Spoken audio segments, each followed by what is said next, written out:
What's up, guys? We are days away from one of the most anticipated no-gi super fights of all times. Felipe Pena versus Gordon Ryan goes down this weekend, Sunday, August 7th, live here on FloGrappling. Myself, Howell Teague, Corey Stockton, and we will be joined later in the show by Chase Smith also to discuss the upcoming event this weekend because it is a huge one. And as you can probably guess by the title of today's show, it's all about the trash talk between the two and whether it's real or not. But before we get into that, there's there's other things happening in the world of jiu-jitsu that's worth talking about, right? Yeah, it doesn't all revolve around who's number one, right? There is some other jiu-jitsu going on, some other action.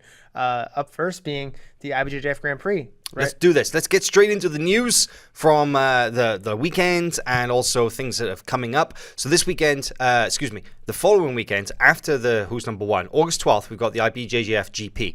And as you mentioned there, we've had a pull-out and a replacement. And for my money, it's a pretty good one. Yeah, I was surprised when the IBJJF announced this match that this match hadn't happened before. I was thinking back, I thought I'd seen it, but Andy Murasaki is out against Levi Jones-Leary. He's going to be replaced by Jonathan Alves. Yeah, so apparently Murasaki's out with a rib injury. We heard that he broke a rib, or at the very least, badly hurt his rib in training. He had to withdraw from his match. It was meant to be a middleweight super fight with Levi Jones-Leary. So he's out, but I feel like Jonathan Alves, well known as a lightweight competitor, Art of Jiu-Jitsu black belt, trained by obviously Guy and Rafa Mendes, replacing him. He's a 3-time Pan champion, whereas Murasaki was a silver medalist at the Worlds most recently there just a couple of months ago. It's if anything, it's less of now of a style versus style match than it was before, because before you had Levi, the Berimbolo specialist, quite obviously a guard, favors the guard, going up against Murasaki, a notable pressure passer. But this match now, for me, becomes a lot less clear to define. Yeah, Jonathan is still he is well rounded, but I'd say he's still maybe a guard passer, just not exactly as refined or as maybe boxed in as Murasaki style is, right? You know what you're getting with Andy Murasaki as far as his passing style. Jonathan can do it all, and he'll mix it up, right? And that changes things for Levi. I think his approach to this. Yeah, I mean, let's be honest. He's a product of Art of Jiu-Jitsu. Been training with them since color belt, right? And Jonathan has got that world-class Berimbolo game, just like any single member of the AOJ team. He can go head-to-head with the Berimbolo game with Levi, no sweat. But he's also got that surgically precise passing game that Guy Mendes has crafted so well, and it's passed on to a few of his, best pupils, Jonathan being one of them. I'm really interested to see it. I think that a big factor in this match will be the strategy, and I feel that, Guy Mendes will have concocted a genius game plan for this match against Levi, but what that looks like, that's the real mystery, right? Yeah, it's going to be, and Levi's strategy too is always a little tough to guess at, right? Because everybody knows how good his Berimbolo game is, but he likes to branch out. And I'd like to see, how he uses maybe that shoulder lock game he's been developing, or maybe some different variations of the guard to handle what I think is going to be Jonathan's passing game. Yeah, absolutely. Levi, big fan of the Barata Plata and the Tarka Plata from all kind of positions, enters into it from many different ways. Very creative grappler. This is going to be an interesting match. So, next big story is that Mica Galvao. Mica Galvao is hosting a seminar this weekend, Saturday, August 6th, in Dallas, Texas, just a day before he competes at Who's Number One. You will have the opportunity to train with and to learn from one of the best grapplers in the world right now. Yeah, really excited to see the details and the nuances that Mica brings. His game is so intuitive, but there's so many details that I don't think a lot of fans kind of just see watching, and I think there's a lot to be learned from Mica, the way he counters the overhook game, the way he utilizes his arm bars. His passing game is phenomenal. His wrestling game, whatever he brings, he's going to have a lot to offer. Yeah, so Mica Galvao is the youngest IBJJF Black Belt World Champion in history, and he'll be teaching a no-gi seminar at 3 p.m. on Saturday, August 7th. And I wouldn't be surprised if, there was a surprise appearance from, let's say, his father, Melky Galvao, maybe even his Fight Sports teammates, Fabricio Andre and Diogo Hayes, who, of course, both competing on this weekend on Who's Number One as well. We'll wait and see. Tickets are $70 in advance or $100 on the door. you can go to the FloGrappling website, check out the Grappling Bulletin article. There is a registration link right there. Don't miss that opportunity. Should we move on? Let's go. So the next one is the fact that FloGrappling is actually hiring. We are looking to get a digital marketing intern. If you want to work with us, the industry-leading jiu-jitsu company, media company, then you can do so. We are basically hiring people right now, and not a lot of qualifications necessary for this one. You've got to know your way around the digital marketing landscape, right? I think knowing the difference between TikTok and Toehold is pretty important, but beyond that, we're just looking for some really enthusiastic and passionate grappling fans, right? Yeah, and it sounds like many of our viewers, right? If you're watching, if you're tuning in, if you're paying attention to what's going on in jiu-jitsu, that's a sign. Come and join the party, guys. It's going to be fun. Okay, a lot of MMA news to cover right now. And we got two very notable names from the world of grappling are going to be active very soon. And the first one we want to talk about is Marcus Buchecha Almeida. So Buchecha returns on August 27th for his fourth MMA fight. And he is on a roll right now. So Buchecha right now is 3-0. And we have this video that is just a little slideshow of his most recent fight with one championship. Buchecha has a perfect 3-0 record, and none of his fights have gone past the 3-minute mark of the first round, Corey. Yeah, 3 finishes in 3 fights is a great way to start any mixed martial arts career, right? And Buchecha is delivering exactly as expected, and I think one keeps on throwing bigger and bigger challenges at him. So looking to see what he can do in his upcoming fourth fight. He's taking on a Belarusian fighter, Kirill Grashenko, 6'4" heavyweight. He's going to be right at the upper limit of the heavyweight division, 6'4", 265 pounds. And but Buchecha has taken out some big men already. And he's had a struggle. He's had some problems trying to find willing opponents. Right? People have pulled out. Fights have fallen through at the last minute for various reasons, injuries, COVID, who you name it. But he's finally got some momentum going. And I feel like for Buchecha, that's what he was really looking for, because he was training hard at American Top Team. But really, it was all about putting those skills to the test. And now he seems to be getting somewhere. Right, and I think finding the challenges is the hard thing, especially at a heavier weight class, right? There's maybe less competitors to go around, and narrowing that down and getting that momentum going is the crucial part of making that career stick. And it looks like he's finally got the opportunities. Yeah, we're very excited to see that. August 27th in Singapore, Buchecha returns to action. And speaking of MMA fighters from the world of jiu-jitsu, well, this is an interesting one because Lucas Hulk Barboza of Atos. Now, you know him as the IBJJF Black Belt World Champion. You know him as an ADCC bronze medalist. Well, people forget that Hulk, way back in the day, has already fought MMA. So this is not his MMA debut. This is his comeback. And his last MMA fight was in 2012 when he was still a teenager. Or he was 19, 20 years of age, right around there. So, long layoff. But he rose to the top of the jiu-jitsu world, and he's going to be fighting on PFL on the undercard of an event at Madison Square Garden. That's a huge opportunity for Hulk, and I think as successful as he was as just a purple belt, right? Coming back now as a black belt world champion, as an ADCC medalist, we're going to see an entirely different, way more prepared Hulk. If you've seen him grapple, which I'm sure you have, it's a lot. A lot of the skill sets that translate well to MMA, right? It's not just guard play, it's heavy pressure passing, it's great takedowns. His jiu-jitsu game is built for MMA, which you can say for a lot of Atos athletes. Imagine when he gets on top and he starts unleashing the ground and pounds. That's going to be a fearsome sight. He's 2-1 at the moment with one submission, and his opponent is a Russian based in the US, Elmar Umarov, has a record of 4-1. But the thing about this match that I find curious is the timing, because this match, Friday, August 5th, this fight goes down just 43 days out from ADCC. So he made the podium under 99, hit the bronze medal, the under 99 kilogram division in 2019. And he's going to go into the under 88 kilogram division this year, 2022. But I'm wondering, the proximity of the fight to ADCC, that should Hulk pick up an injury, let's hope he doesn't, but if he does, Do you think that opens a spot in the 88 kilogram division? I mean, let's hope it doesn't. But exactly, I'm sure that there are plenty of opportunities for 88 kilogram athletes that are kind of on the outside looking in at the moment. There's a short list. There's a short list of alternates. You know, the Mojassim already has a number of names in mind, specifically people who have competed at and performed very well in the trials events. But yeah, definitely, you know, you wouldn't want to see somebody lose their spot at ADCC. But I don't think Hulk had a lot of choice as to when the MMA fight was booked, because we've been talking about his return to MMA all year, and it's just coincidental that it happens to be so close to the biggest grappling event in history. So, well, we'll see what happens there, but we'll keep an eye out on the result on this Friday. We'll report back next week in the next edition of Grappling Bulletin.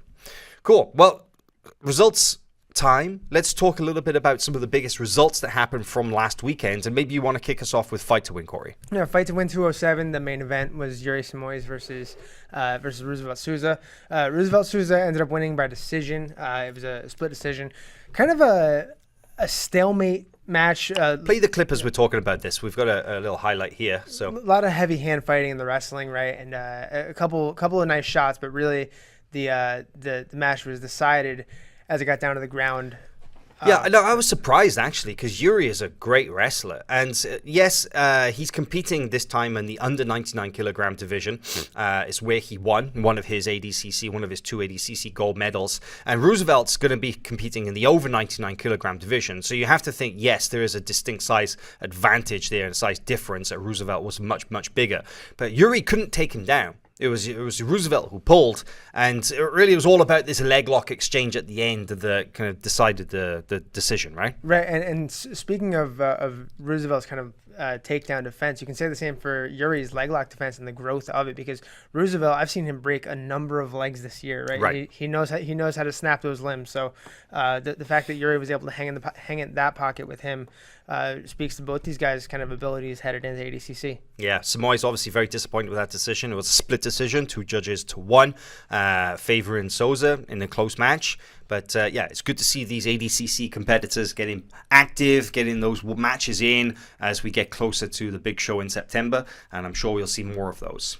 Another example of that would be at the Toro Cup that took place also over the weekend. So Gabriel Sousa is going to compete in the under 66 kilogram division, and he had, as he often does, just a barn burner of a match with Gavin Corbe. So let's roll the clip of this, because this is a typical Gabriel Sousa match. It's furious, it's fast-paced, it's scrappy, it feels like one long scramble. But Corbe, man, this is a competitor who impressed me a lot at the ADCC trials. Him and his brother DeAndre, they are just coming up through the ranks, and Corbe was happy to go head-to-head with Sousa in those scrambles. Yeah, and he was initiating a lot of, I think maybe he made a strategic mistake in pulling early and allowing Gabriel to play on top, where he's so good at that rushing, aggressive side-to-side passing. But he initiated a lot of attacks here, that leg lock, this wrestle up, where ultimately the match was decided. Gavin wrestled up, tried to take the back, and then Gabriel Sousa did a really slick job of turning the tables. But we talked about alternates being prepared and being on the outside looking in. Matches like this for guys like Gavin and his brother DeAndre are a great opportunity to make that claim that, hey, there's a spot available at 66, for example. You know, throw one of these guys in. They're hanging in there with an ADCC invitee.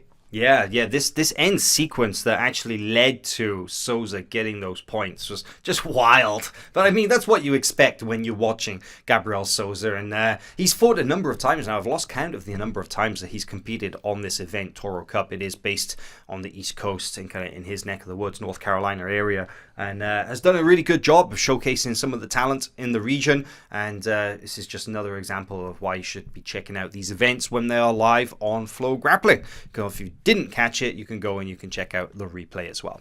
Cool. Well, there's one other event that we wanted to highlight from over the weekend, and this was the Enigma Jiu-Jitsu tournament that took place. A series of super fights went down right here in Austin, Texas. Now, this was a closed-door event that wasn't live-streamed. You can only watch it on demand on their website. But it featured a number of very notable names, specifically competing in an open weight tournament. Now, we've pulled some clips from their social media, and we're going to roll some clips right now. And this is of the tournament winner, Giancarlo Bodoni, who, as you know, will compete in ADCC in September after qualifying and winning the trials at 88 kilograms. He's a new wave team member. He's a jiu-jitsu black belt. And Bodoni showed in a series of really strong performances, actually, but 3 matches, 3 submissions. Man, he's on a roll right now. Yeah, Giancarlo seems to be benefiting from his move to Austin, right? He only moved out here about 6 months ago, but has been just on an incredible hot streak since then. Had 3 submissions yesterday, including a guillotine, I think a triangle, and in the final, a smother from the mount. Yeah, we'll see that in just a second. So his first match against Joe B of B Team, that was the triangle. This is Joe Dierkeising, world no-gi silver medalist, and as you can see there, Bodoni caught him with a guillotine off the shot. So Bodoni dangerous from both top and bottom. And speaking of the danger from the top, so Bodoni was able to execute against the Gracie Barra black belt what Gordon Ryan was not against Pedro Mourinho, because Bruno Matias on bottom, Gracie Barra black belt, as we mentioned, training partner and teammate of Pedro Mourinho. This is what Gordon was trying to do in the match against Mourinho, and Bodoni, obviously learning a thing or two from the King Ryan, was able to get that smother choke. Man, if you are a competitor right now at the top level and you have a new wave athlete standing across from you better be very careful about that smother from the mount. Yeah, I love the size of that trophy as well, by the way. Look at that. That trophy's got to be close to 7 feet tall. It's huge. It reminds me of Pride MMA, if you guys remember the old school Pride fights, man. They used to come out with these gigantic trophies that were taller than the fighters. I love it. I love it. Doing big things here for the local Austin scene. Okay, so that's the news. Those were the results.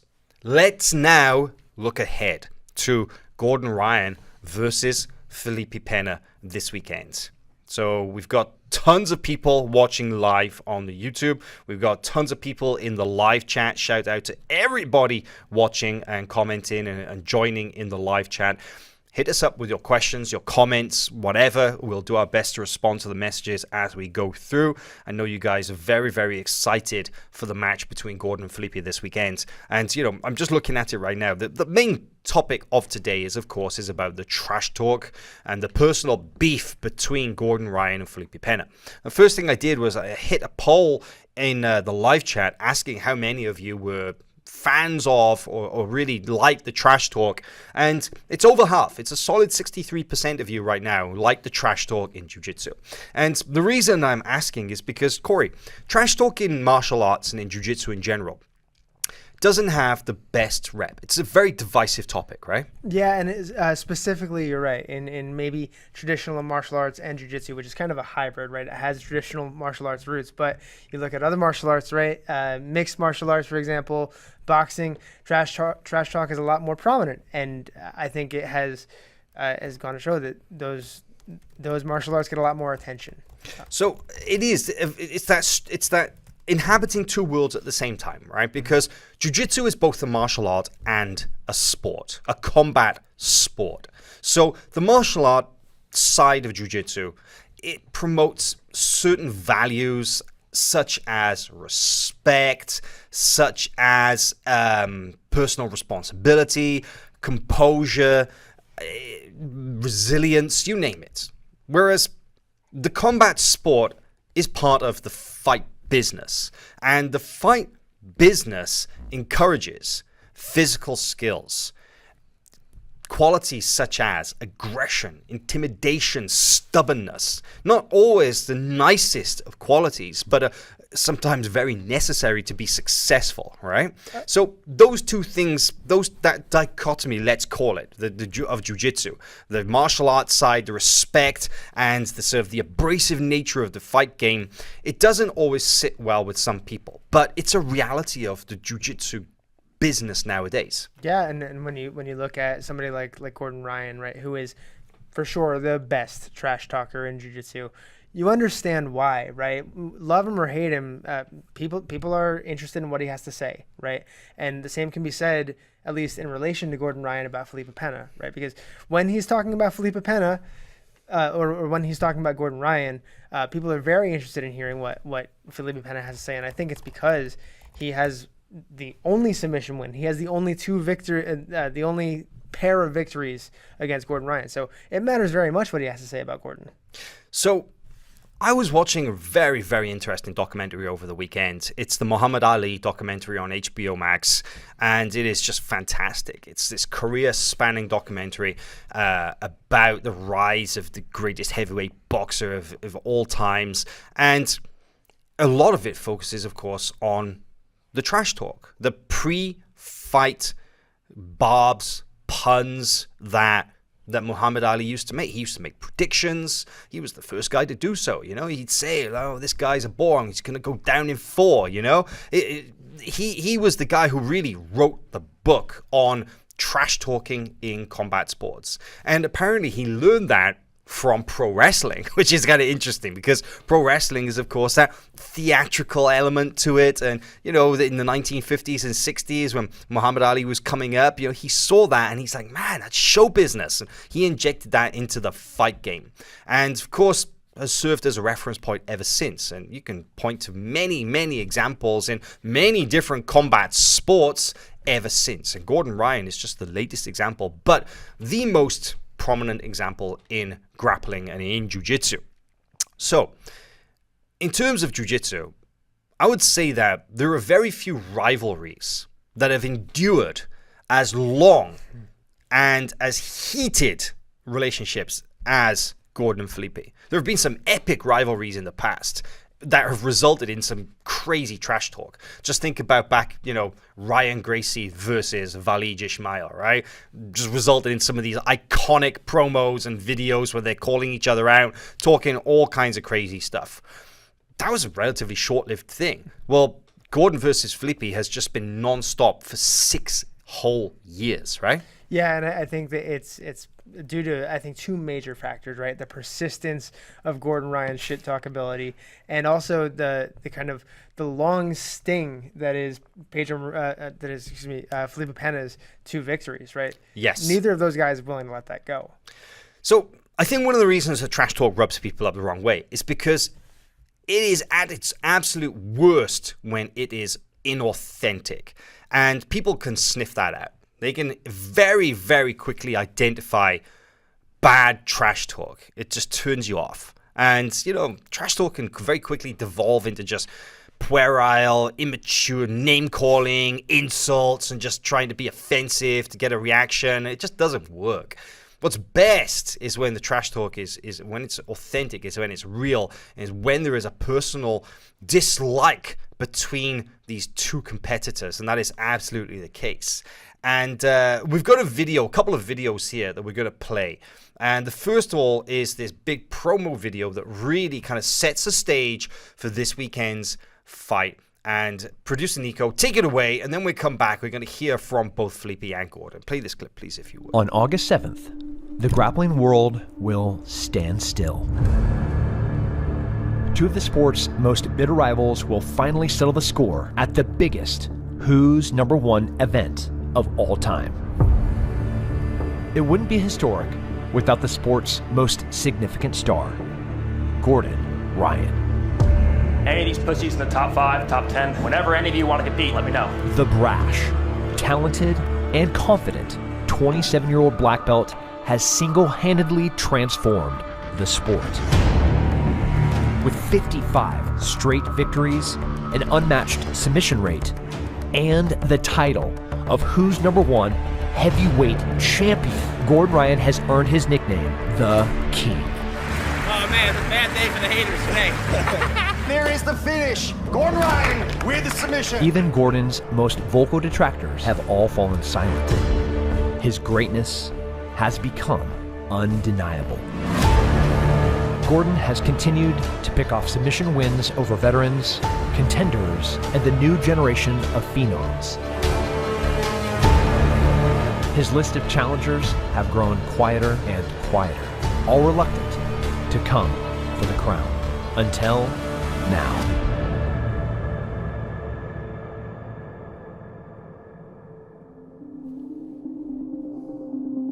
Felipe Pena isn't afraid of anyone, especially not a competitor he's already defeated twice.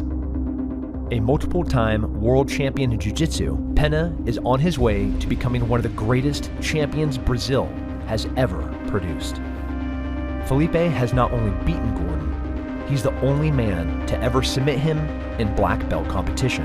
If Gordon has a kryptonite, it might be Felipe Pena. And before the career of this legendary grappler is over, he has his sights set on defeating the King one more time. On August 7th, two fierce adversaries will take to the mat, destined to cross paths once more. One is eager to avenge his past mistakes. The other relishes the opportunity to silence the biggest trash talker in the sport. When the dust settles in Dallas, Texas, one will walk away with victory. The other will suffer a devastating loss. One way or another, someone will tap out. And someone will carry the crown for years to come. This is true submission only. This is the best fighting the best. This is the road to who's number one. Gordon Ryan versus Felipe Pena 3.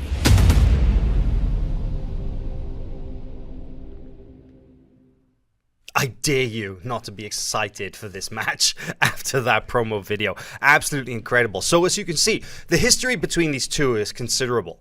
And the personal animosity between the two is very, very real. So let's examine a little bit about why that is. So I think it's best that what we do first is we hear from Felipe Pena. We listen to this short clip, and then we kind of we dive into his reasons. Are you excited for the super fight with him? Yeah, man, big time.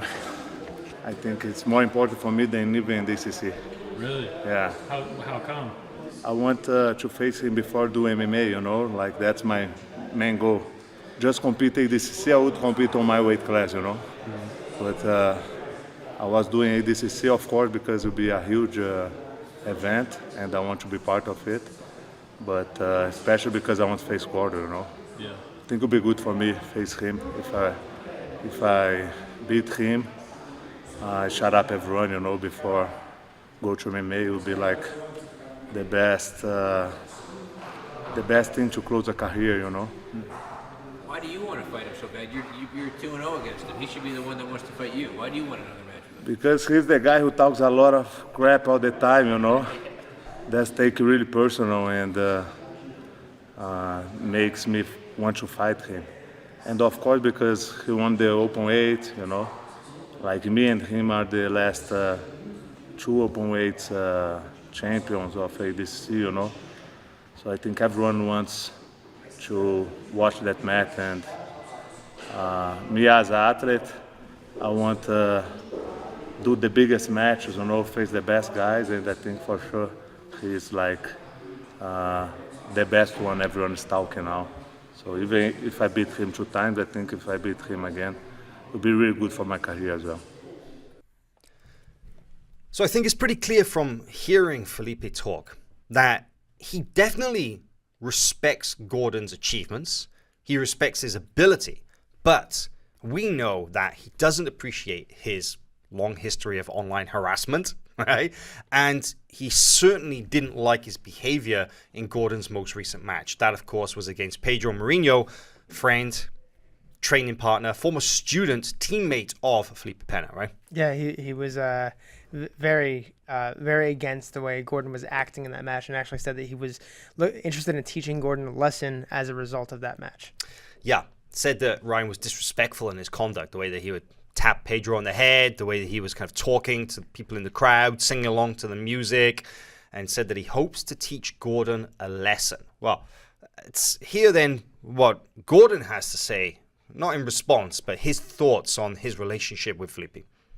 So Felipe came out afterwards and said something about how he thought you were disrespectful with Pedro and he's going to teach you a lesson or something like that. So how do you feel about that? Well, first of all, he said, I hope I can teach him a lesson, which just shows that he has no confidence and he can actually hit a single offensive move on me. If you don't want me to hold your student down and mount for 20 minutes and pet his head, maybe you should make your students better. And the best part was, he's like, oh, well, Pedro's not known for a guard player. I wasn't really impressed. And it's like, dude, first of all, that's your student. The only thing you're known for is playing guard and attacking the back. So saying that Pedro doesn't know how to play guard and he's your student is a slight on you. You're basically saying that you have no ability to transfer your skills and knowledge to other people. You just called yourself a terrible teacher by saying Pedro can't play guard when he's supposed to be your student. And then you said he wasn't impressed because we didn't get to see Pedro play top position, and he's mostly known as a top player. Well, he played top position the entire first match against me, and I broke his leg in 2 minutes from bottom guard. So just listening to this guy talk, it's like, wow, this guy's as dumb as a rock. He doesn't even think about the things that he says before they come out of his mouth.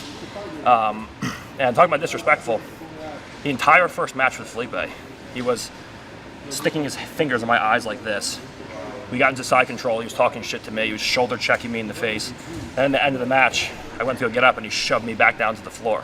Like, that was disrespectful. Me, I'm just putting on a show. And if you don't want me to hold you down and mount and pet your head, maybe you should get better at jiu-jitsu. But if he thought that was disrespectful, man, he's in for a rude awakening when I get my hands on him. So it's kind of obvious to see where Gordon's problem with Felipe comes from, because somebody as hyper-competitive as he is, 2 losses to the same person, that's a red flag to a bull, right? Yeah, and there's something, there's famously, Gordon does not let anything go, right? If you talk trash to him once, that's it. Forever, you're a target. So just imagine Gordon's perception of this first match, how much of a target that makes Felipe. Yeah, I mean, he will not rest until he's had his revenge. So I'm just looking at some of the comments here, and there's some great comments in the live chat. For example, Felix the Tiger said that Gordon doesn't trash talk, he just says facts. That is often the case. He really does quite often just state very, very factually how he feels. There's lots of comments in here about the psychological warfare element of trash talk, and I think that's very valid as well. That Gordon likes to trash talk his opponents because it's a way of getting the match going early. He likes to get inside the heads of his opponents, right? Yeah, and as in all things, Gordon likes to win, right? So he's trying to win the trash talk. He's trying to win every aspect of this game. And then also there is the entertainment element as well. Like Gordon just said right there in that clip, he said he's putting on a show. So it is entertainment. And Gordon is a showman. Of course, he goes out there with the absolute ironclad will to win. But he understands that he wants to please the crowd in the process. And he also understands that that process sometimes begins well before the match. The ability to promote a match is one of the most important things in a professional grappler's career. Yeah, exactly that, and this match really doesn't need a whole lot more of it, does it? Right? Given how long these two have spent kind of building up this match, the match we thought would never happen again, right? The match that really had no reason to happen again from Felipe Pena's standpoint, and both of them are delivering this to us. It's just funny, isn't it, that they've had 2 matches. The last one, of course, being in 2017, 5 years ago. And yet that war of words never really died down, did it? I mean, it's had a couple of quiet moments, but they've always been at it back and forth. So I feel like this match, there is a no time limit submission only match that will end only when one person has signaled true defeat. They have been submitted or maybe even put to sleep, who knows? But one person taps, the other gets their hand raised. That is a definitive result. It could possibly put an end to the trash talk. You'd think maybe it would be hard to continue that trash talk after a result like that, right? ADCC is right around the corner. That is very true. Yeah, that is very true. Very mixed feelings on the trash talk in jiu-jitsu. A lot of people kind of understand it. A lot of people don't like it. They maybe get it, but they don't really like it. And there's some good examples in the live chat here. So, for example, a Frenchman, username a Frenchman, says that, that GSP was trash talk free. He was a good example of a martial artist who, basically promoted himself via his skills, and actually was a very different figure to that of Gordon Ryan. But I think you're right that a lot of people here are kind of talking about the fact that they can see it when trash talk is real and when it's authentic. Some people calling out Tim Spriggs for his trash talk, saying that it just felt corny and because it didn't feel real. It felt forced. But then again, a good example of Mikey versus Gio. Of course, that was, Mikey's post-match interview with Gio was infamous because Mikey just let rip, in his feelings. There was a genuine animosity between the two. And I think that match, a rematch between those two, is highly anticipated if it ever does happen because people know there's a real dislike there. Right. And that I think might be the best example of this, right? Is that it's tough to call any of that great trash talk in the core of it, but it is authentic, right? The content of the trash talk maybe isn't what you'd expect from Conor McGregor, for example, right? But it's authentic, it's real. They don't like each other. And don't be fooled by Felipe Pena's his demeanor in these interview clips. He's a very, very kind of quiet person, very laid back. He's not, because Gordon's got that special New Jersey chip on his shoulder, right? You're from the Northeast, you know what I'm talking about, right? So they grow up tough in that corner of the world. Felipe Pena's way more laid back, again, super competitive, but he doesn't have that same kind of natural aggression in the sort of the day-to-day life. But when you hear him speak, you listen to him speak, and you really focus on what he says, and there's a quiet confidence that just exists in everything that he says about his match. Every time he talks about when I face Gordon, when I'm going to go up against Gordon, there's a confidence there, unshakable, utter confidence that he truly believes that he can win this match. Of course he does. He's won twice before, and I think at this point, it's now Gordon is even more a potential stepping stone for Felipe Pena, because if he wins a third time, if he wins a fourth time, now Gordon is the best in the world that you're taking down, and not just a future star. Yeah, there's a lot on the line in this match. The stakes are so high, and it's just days away now. Days away. I really can't wait. Again, so excited.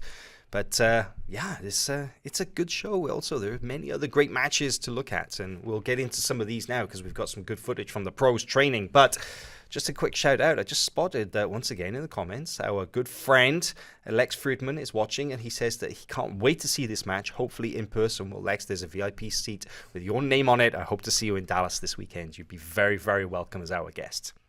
All right. So now that we've dissected the trash talk between Gordon and Felipe, let's take a look at what these guys are doing in the gym. And before we bring up these videos, let's say hello to our comrade, Chase Smith, West Coast reporter nowadays. How's it going? Good to see you both. It's great. Been busy out here. We had 4 shoots in just as many days last week. So we got a lot of ADCC training, WNO. It's been a lot of fun. And yeah, you better believe I'm excited for this weekend. Can't wait to get back to Texas. Yeah, looking forward to having you here again. Me and you are going to be doing the commentary for the show this weekend. Going to be strapping in for what potentially could be a long match between Gordon and Felipe. We'll see. Hopefully not quite as long as Isaac versus Kyle Chambers the other week, but you never know what could happen, right? But Chase, you've been bouncing around from gym to gym in Southern California, huh? How's it been? What have you seen there? Seen a lot of wrestling. Unsurprisingly, it is ADCC season, and everyone's working on the feet pretty much exclusively, right? But what I'm seeing a lot more of is also submission grappling on the feet, guys, going for subs, dropping into leg locks. But again, everything on the feet, high intensity, shorter rounds, pretty much a common theme throughout all the gyms I've been at. And people are looking good, man. Like, I go back to filming, I think of filming back in 2017 even, or watching ADCC 2015. And I feel like we've talked about this, but the general wrestling level has just gotten better and better every year. And people have really embraced all of the attributes and skills that brings. So even I saw Craig Jones release a DVD the other day about basically different kinds of wrestling pins on the ground and ways to like ride your opponent, like like leg weaves and stuff like that. It's all wrestling stuff, but Craig Jones has rebranded it as dry humping, I believe is what he called it. But of course he did. Good stuff.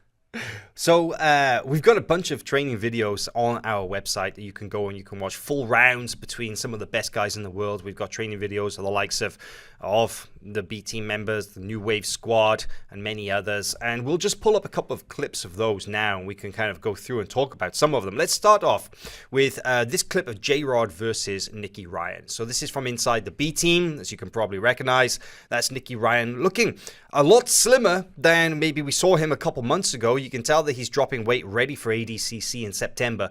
And Corey, you and I were watching this earlier. I was just geeking out right here about this footwork, the guard passing of Nicky Ryan. Man, he's putting it on J-Rod, and you can kind of see now why J-Rod, in many of his matches, he's able to escape from so many bad positions, right? Yeah, I can only imagine that these two train together like this every single day, because the rate at which J-Rod is growing, and specifically his ability to get out of the worst possible situations, has to mean that he's training with one of the best out there, especially in this training room, which is Nicky Ryan. Yeah, of course, don't forget Nicky Ryan, world-class black belt, will be competing in the 77-kilogram division at ADCC in September. And J-Rod, who qualified for ADCC by winning trials at under 88 kilograms. I mean, technically, he's a purple belt. I'm using judicious use of the air quotes on that statement right there. Purple belt in jiu-jitsu now. But fought most recently on the WNX finale, had an amazing match with fellow trials winner Giancarlo Bodoni. And this weekend, he's going up against Jacob Couch, a.k.a. Hillbilly Hammer. Yeah, it's a great matchup for both of these guys, right? Because I think that stylistically, I don't see this match surviving past the 10-minute mark. They're both so aggressive, so submission oriented, submission focused. J-Rod has shown every once in a while a weakness for leg locks, which is somewhere Couch excels, and Couch has shown that sometimes his aggressiveness can get him into trouble. So I think it's going to be kind of an explosion of a lot of action and then probably a submission. We just can't predict which way it goes. We got another clip right now for another Who's Number One competitor. Let's play this one of Nicholas Marigali, who takes on Rafael Lovato Jr. Now, this clip, Chase, this looks very similar to the match that he had most recently, just on Who's Number One a couple of weeks ago, right? It's that wrestling style, top game. This is a different Nicholas Marigali to what we saw in the gi. Yeah, he's definitely committed to what seems to be the new, I guess, game plan for the New Wave team there, which is making Mount great again. But I think what's really compelling about this match with Lovato is that that's been Lovato and Six Blades' game forever. They've always been looking for the mount, dominating from top, passing, crushing their opponent's will, and looking for submission there. So I think it's going to be a really, really tough task for Marigali to implement this kind of game against someone like Rafael. Let's talk about wrestling. Lovato's an excellent wrestler, a lot more experience, much more time on the mat doing it. Of course, all of his background in MMA, as well, factoring into this as far as the intensity, keeping up that work rate.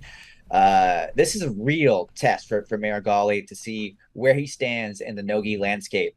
If he's able to take down Lovato, my mind will be blown straight up. Like, I'm just putting that out there right now. So yeah, it's kind of one of those matches, though. I don't see either guy willingly want to go on bottom now. That both guys can play guard, but of course, Lovato's top game is very, very well known, and Marigali's been showing the kind of a similar deal. That he's evolving this top game in the no-gi as well. So kind of an interesting equation as to exactly how that match or what it looks like. The next training video that we'll pull up right now is of Felipe Pena. So this was shot in his gym in Brazil. We also have a very, very cool video, a tour inside his gym. One of the best gyms I've ever seen in my life, honestly. But the thing is about Felipe Pena. So you're watching him in action right here. And the training video, it kind of looks a little underwhelming. But the truth is, and I went through a lot of footage of Felipe Pena, he is just that good that he makes even the best training partners look really, really average. Yeah, it looks a lot like what any training round on the site with Gordon Ryan, right? Because it's a very similar thing. It's Gordon seemingly walking through the motions, Felipe seemingly walking through the motions, and yet dominating. First time I ever went out of my mouth. 100%. I had that same thought, Michael. Looks like Gordon. When you watch Gordon in the gym, it's so methodical and slow, straight up, just kind of slow. But there's a purpose behind everything. first time I ever went to see Felipe Pena was in 2013. I traveled to his hometown, Belo Horizonte in Brazil. I went to shoot a video with him. And the first training session, right off the plane, I got picked up. Felipe picked me up at the airport, and we went straight to the gym for his first training session of the day. And it was a no-gi session.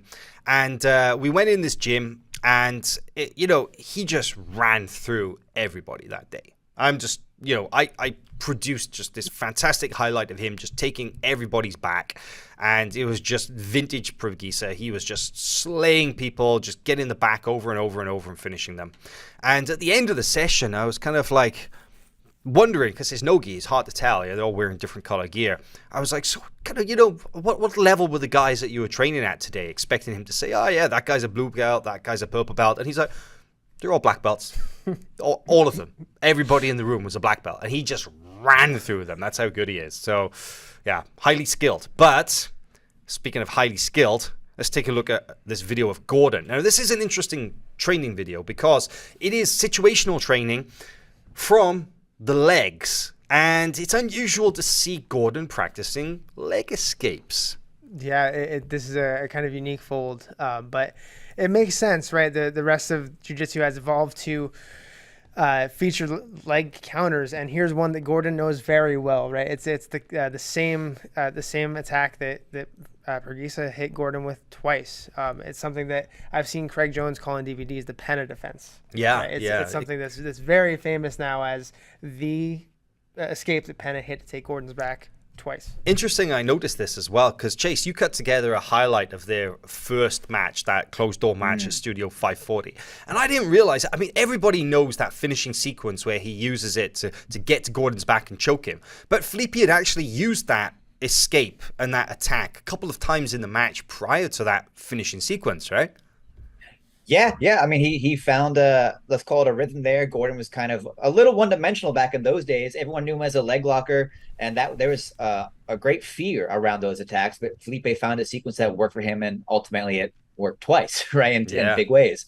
It just kind of blows my mind that the last time we saw these two face off, Gordon was still a leg locker. It's been 5 long years, and Gordon's game has changed dramatically from those times. So I'm really curious to see what he brings to the table, but it is kind of fun to see him going, turn back the clock a little bit and work on those older techniques that he was using.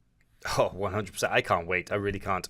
So we have one more training video, and this is one that you were there for, Chase. You're actually in the room for this one. So another who's number one competitor, returning ADCC champion. This is Beatriz Mesquita. Man, she's looking in good shape, and she's looking aggressive in this training video. 100%. She's very focused on ADCC and WNO. Working a lot of wrestling, like I was mentioned earlier in the show here, and she's actually training with, if you can't recognize from this inverted position, Nia Blackman, a rising star from the UK, took double gold in the European Championships throughout her blue belt career, and followed that up as a purple belt this year, developed Pans and Worlds. So she's very good, and Bia more or less was using her as target practice. It just goes to show that there are levels to this game, in case you didn't believe me. Oh man, look at that reversal coach. though. Yeah, the come up from Bia there, the use of the guard to come back up to her feet, that's world champ stuff right there. Yeah, her wrestling's looking really good. She's been putting in the work. Again, very physically powerful as well. But we're seeing, what some people like to call, us included, a lot of wrestle jitsu, doing wrestling entries, going in for shots, and then maybe falling back on a leg, setting into guard. She looked incredible, to be honest. Really powerful stuff. Can't wait to see her on the mat against Elizabeth Clay. She's extremely focused for WNO. She talked about it in her interview, how it's different than ADCC, but make no mistake, she's working on those skill sets that's going to bring her potentially to gold in September. Yeah, gunning for her second ADCC gold medal, 2017 champion. And Bia Mesquita, of course, does have that key match with Elizabeth Clay this weekend first. So it'll be very interesting to see what kind of game she brings against an opponent like Liz Clay, who's very much known as a guard player, tricky submission hunter. So excited for that one. Well, that's it from inside the gym with the pros. And you mentioned ADCC, Chase. I think it's time that we look ahead to ADCC 2022. if you hadn't forgotten, it's going down in September. You know, this is the big one. This is the biggest no-gi grappling event in history. ADCC 2022 is going to blow everything else out of the water. And I'm expecting there's going to be a lot of people very amped up and excited by the prospect of being at ADCC 2022. So there is an opportunity for you guys to compete there that weekend. I think it's on the Thursday, September 15th. There it is, the Thursday prior to ADCC. Inside the same arena the event will go down, the Thomas and Mack Arena, there is an open tournament, the ADCC International Open, with kids, adults, and masters divisions, both for men and women. And I saw a post on Instagram today. Apparently, Mo Jassim said that he's also going to host a 16-man absolute bracket with a grand prize of $5,000 and 2 tickets for ADCC for the winner. That's pretty cool. That sounds like a great promotion. And really, ADCC has such a tricky rule set. There's no better way to learn them than to compete in that rule set, right? So for fans looking to maybe get a little bit more out of ADCC, this is an awesome opportunity to experience that tricky rule set that is ADCC and that fun style of grappling that really can't be replicated. I think it's cool. Super intense. I know there are some incredible athletes going to the Open. Johnny Tama has registered. We're going to see guys that were close to making it through trials in this thing. So if you want to take a crack at some of the best in the game, this might be your shot to do that as well. No-gi world champion Johnny Tama. Yeah, that's pretty That's cool, what actually. I'm saying. Yeah. Well, there's going to be thousands of people in Las Vegas, 12,000 plus people in Las Vegas for the ADCC. The majority of them will be active grapplers, you know, and I think that, you know, it's perfect in having this outlet for all that energy, because they're going to be so inspired, so amped up from meeting ADCC competitors, ADCC legends. There's the ADCC Legends seminar that's going down on the Friday night before ADCC.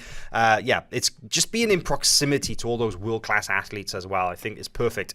So no-gi fans are going to have just the best time of their lives. It's going to be a big celebration of no-gi grappling on that weekend, right? Absolutely, yeah. It's really a mini jiu-jitsu festival. Yeah, go to adcc-official.com and you can go and you can sign up. Registration's open now, so go check that out.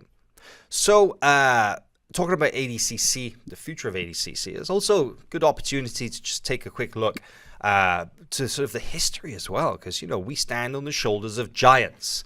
And I think one of the biggest and the most beloved names in all of ADCC is that of Marcelo Garcia, 4-time champion in the 77 kilogram division.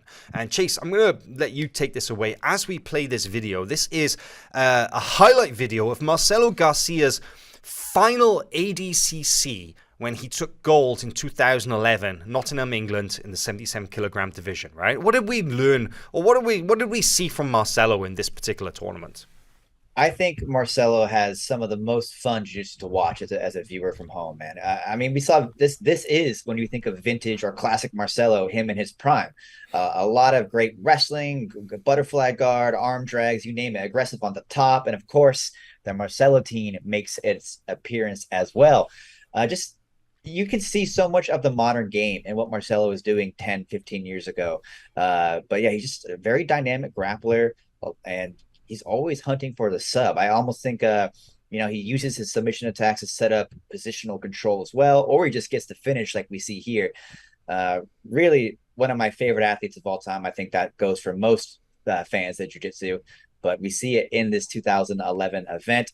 I'm sure you guys at home have seen, but in case you haven't noticed yet, we have all these archives now from ADCC past world championships from 2009, 2011, which is from this video is featured, and 2015. And it's just a wealth of stuff. I mean, we have a lot of Marcelo matches, Rafa Mendes, Dean Lister, Xande Ribeiro, But yeah, you're right. Marcelo versus Kron Gracie. We've got that match out there of Marcelo versus Leo Vieira right here. These are legendary matches, and you can now watch them on FloGrappling. You can see Marcelo doing what made him just the legend that he is, that got him into the ADCC Hall of Fame. And you're right, the jiu-jitsu, it looks fresh, doesn't it? There's something so universal about Marcelo Garcia's jiu-jitsu, and one thing that kind of brought that to my attention last week, I was in the gym working with somebody on a body lock detail that they were showing me, and I was like, man, where'd you pick that up? Was that like a new instructional I haven't seen yet? No, Marcelo Garcia. Just watching some old Marcelo tapes. Like, it's the stuff that he does is so timeless, universal, right? It spans jiu-jitsu. Yeah, it really does. When in doubt, so go back inspiring. to Marcelo. You know what I mean? When in doubt, go back to Marcelo. Never be bad advice. Yeah, he really did. He proved the effectiveness of so many techniques, and you get to see a little bit of everything when he competes as well, right? It's not like he's one-dimensional. He has a very clear-cut game, but it wasn't like it was predictable in that sense, right? No, 100%. He had so many options, right? And I feel like you can really see clearly in his game the upper and lower body attacks that Gordon, those guys talk about so much now, where he's hanging on the head that opens up an opportunity to go into single leg X and then sweep. He's just, his opponents never look comfortable, and that's, I think, a key to his game. Yeah, it really is ahead of his time, man. Marcelo is the man. And speaking of ADCC legends, well, we've used the ADCC spotlight part of the last couple of episodes to discuss various grapplers throughout ADCC 2022, and that includes returning champions, that includes trials winners, but this time, Corey, you've chosen a true legend of the ADCC world to feature. Yeah, and this week we're talking about somebody who is part of ADCC's past, ADCC's present, ADCC's future, right? Xande Ribeiro. Xande has competed in more ADCCs than more ADCC matches, more ADCCs in general than any other athlete combined. He has competed in more ADCCs than he has not competed in. So Xande Ribeiro has really some of the most iconic matches in ADCC history. He moved around from different divisions between 88 and 99.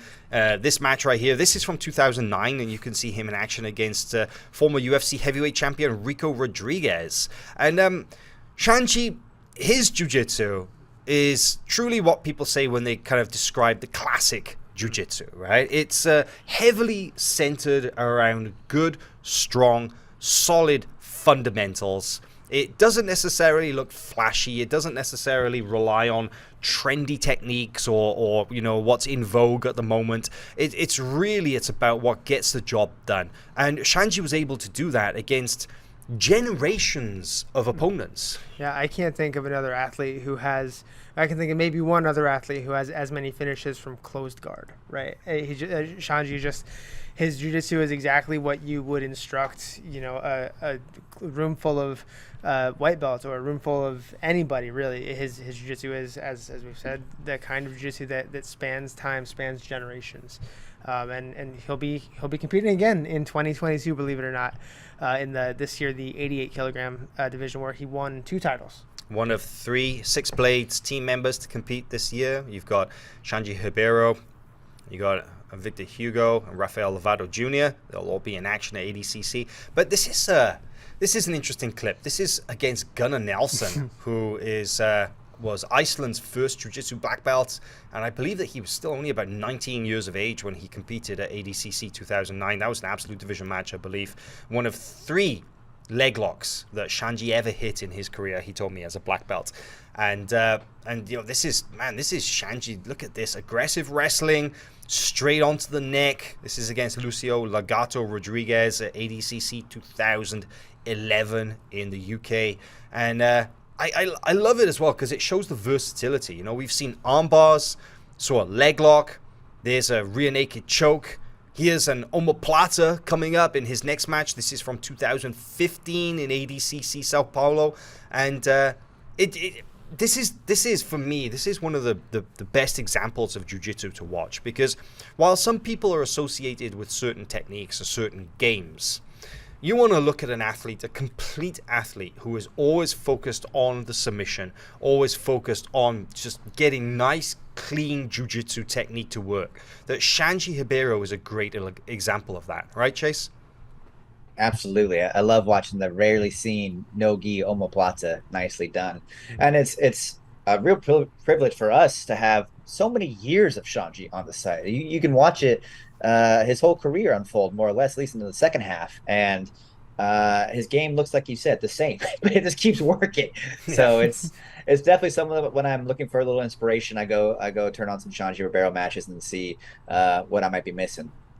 Yeah, from 2009 to 2016, 17 right here. This is Finland, and this was one of his 2 close guard armbars that he hit at in Finland that year against the fearsome Rustam Chisaev as well. I mean, that guy, one of the most difficult guys to catch, and Xande just absolutely handled him, right? Yeah, and with a closed guard armbar, no less, which is something that very, very few athletes can pull off against the highest level and the most durable of competitors. So yeah, we have so many Xande Ribeiro matches on our website right now, both gi and no gi, but a growing number of those from ADCC, and a lot of material there to go check out. Well, that's pretty much it from today's show. Just a reminder, of course, that Who's Number One is coming up this weekend. And then on August 12th, we have the IBJJF FloGrappling GP. That's coming up as well. We've got Leandro Lowe, Ronaldo Jr., Matias Luna, Andre Porfirio in the men's division. And then we've got Ana Rodriguez, Fionn Davis, Natalie Ribeiro, and Bianca Basilio. Thank you very much. Oh, man, I wasn't sure if you were going or not. I thought there was a dramatic pause Bianca there. Basilio in the women's, the first ever IBJJF black belt women's GP, and then a couple of very interesting super fights, as you saw. Now Jonathan Alves will step in to take on Levi Jones-Leary, and we also have Urba Santos up against Felipe Andrew. I believe you got some video of Felipe coming to the site soon, right, Chase? I do. Some of the eager fans at home have already found it. We got Felipe training rounds coming, Shark Tank, same with Tata Ribeiro and Matias Luna. So a bunch of GP stuff. It's there if you want to find it. Obviously, we'll roll it out heavy next week after WNO, leading into the GP. But yeah, a lot of footage, and great for me to be in the room with some gi players. We do so much no gi here. I love the gi, and seeing these guys work hard is always fun. Hell yeah. Well, thanks for joining us, Chase. And thank you, the fans, for joining us today, especially for those joining in the live chat. Some really good conversation in here. A lot of Marcelo fans, I can see. Fletch Kelman says Marcelo loves the Ramones, making him the coolest jiu-jitsu guy ever. It's true. Marcelo is a huge Ramones fan, actually. And yeah, there's a lot of good conversation in here, especially about the divisive topic of the trash talk, just like we have in the title of today's show. Very interesting to hear your views on that one, and especially those who engaged in the poll as well as to whether you liked or disliked trash talk. But thank you very much for joining us. We will be back next week on Tuesday for next week's edition of the Grappling Bulletin podcast. Catch you then. See you later.